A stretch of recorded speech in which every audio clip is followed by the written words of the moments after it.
contest surfing has just evolved way beyond, to a level way beyond what I thought it could ever be. The young guys are way more athletic. The maneuvers that they're pulling off, they have this incredible variety of maneuvers, all the aerial maneuvers and interpretations of great surfing, and everyone has a different style. So it's made it much more exciting, I think. And what's interesting too is that the young guys can make even a mediocre wave into something absolutely brilliant. You don't need great surf to make a great ride. Even in onshore choppy conditions, guys can just do incredible things. So their level of athleticism, I think, is a lot higher. But I still think the key fundamentals are the same: speed, power, rhythm, aggression, style, flow.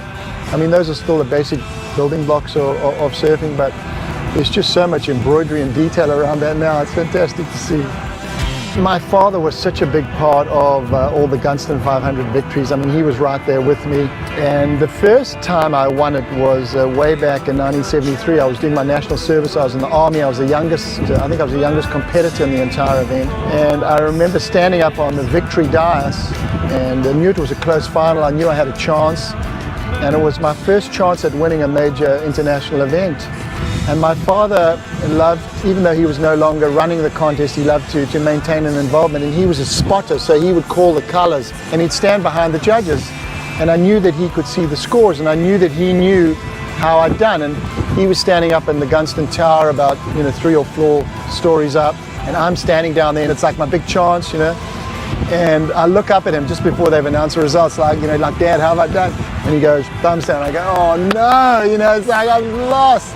And then they start announcing the results, 6th, 5th, 4th, and they come to 3rd, and they haven't announced my name yet. And I go, wow, I'm in there with a chance. And I start walking forward for 2nd place. And they announce, in 1st place, Shaun Thompson. And I go, yeah! And I look up at my dad, and he's busting up, laughing. And it was a great moment for me in that, okay, there's my first victory, and my dad's playing a practical joke on me, but there's a lesson there for me that, hey man, winning's important, but it's not that important, and you keep it in perspective and you laugh about it. And that I think was the most sort of touching and memorable win of my life.